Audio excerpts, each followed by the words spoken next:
di mana orang mengalami sakit ulu hati yang tidak ada perbaikan, bahkan secara klinis itu makin hebat nyerinya disertai rasa cemas yang berlebihan. Walaupun sebenarnya terapi yang diberikan sudah begitu maksimal, baik dari sisi obat-obatan, kemudian makanan tertentunya juga dihindari, caranya tidur juga sudah diatur. Tetapi keluhan daripada asam lambungnya tidak mengalami perbaikan. Ada kondisi yang disebut dengan psikosomatik. Psikosomatik itu adalah kondisi di mana ditemukannya gejala-gejala fisik yang diperberat oleh keadaan psikis seseorang.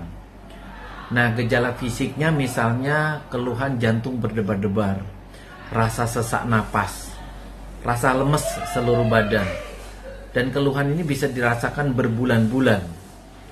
Kemudian nyeri ulu hati, rasa panas di dada, nafsu makan yang mulai mengalami penurunan, susah tidur, vertigo, sakit kepala sampai kaku pada belakang kepala, nyeri seluruh badan ya, sampai tulang-tulangnya dirasakan, yang kita sebut dengan penyakit fibromialgia, nyeri perut yang disebut dengan penyakit irritable bowel disease.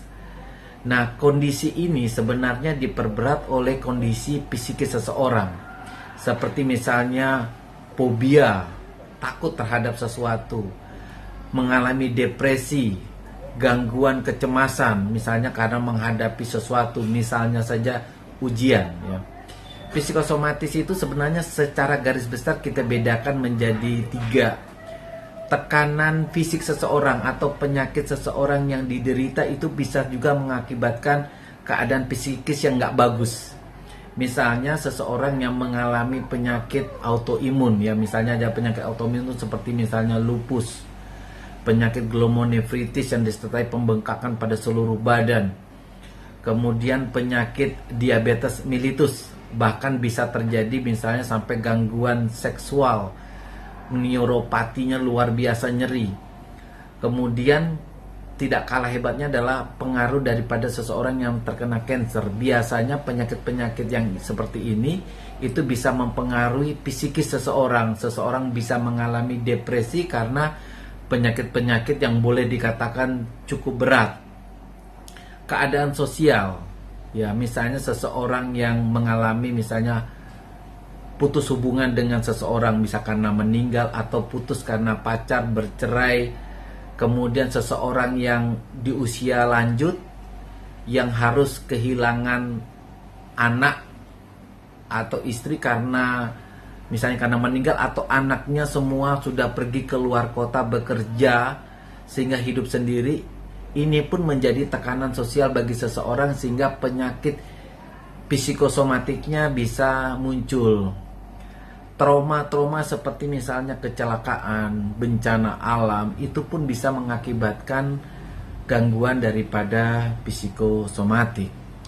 Jadi penyakit psikosomatik ini yang tadi penyebabnya itu bisa mengakibatkan kecemasan seseorang, lalu berkembang menjadi gangguan kecemasan. Gangguan kecemasan mengakibatkan seseorang bisa mengalami depresi. Nah, gangguan kecemasan depresi ini sudah mempengaruhi psikis seseorang, lalu timbullah penyakit-penyakit yang diakibatkan oleh keadaan mental seseorang. Jadi timbullah keadaan yang disebut misalnya penyakit fibromialgia. Pasien akan merasakan nyeri badan di seluruh badan yang berlangsung cukup lama. Kemudian lelah yang terus-menerus padahal penyebabnya tidak ditemukan. Pasien merasa sering mengalami vertigo, nyeri di belakang leher, kekakuan yang kita sebut dengan tension headache, padahal sering dihubungkan dengan kadar kolesterol yang cukup tinggi. Nah, untuk pengobatan daripada penyakit psikosomatik ini banyak ya. Di antaranya dengan meditasi, teknik pengalihan, hipnoterapi, fisioterapi maupun obat-obatan. Nah, ada teknik tersendiri yang disebut dengan teknik kognitif perilaku. Di sini terapinya diutamakan untuk mengubah pikiran seseorang yang tadinya negatif menjadi positif sehingga memberikan perilaku yang cukup baik, sehingga pada akhirnya akan menyembuhkan daripada penyakit yang disebabkan karena psikosomatik. Terapi kognitif perilaku pada dasarnya adalah untuk mengubah pikiran kita yang negatif menjadi positif sehingga memiliki perilaku yang juga positif. Nah, terapi ini punya tujuan untuk mengobati seseorang dengan gangguan kejiwaan, misalnya depresi, cemas, atau mengalami gangguan kecemasan psikotik. Tetapi juga bisa digunakan untuk mengobati penyakit-penyakit psikosomatik. Orang yang memiliki gangguan perut, irritable bowel disease, memiliki gangguan MAH yang tidak ada perbaikannya. Sehingga untuk terapi kognitif perilaku ini dibutuhkan syarat pertama, orang yang mau diterapi itu harus terbuka. Karena terapisnya kepingin untuk menggali apa yang menjadi persoalan yang menjadi dasar daripada penyakit tersebut. Kemudian seorang terapis juga harus berpendidikan.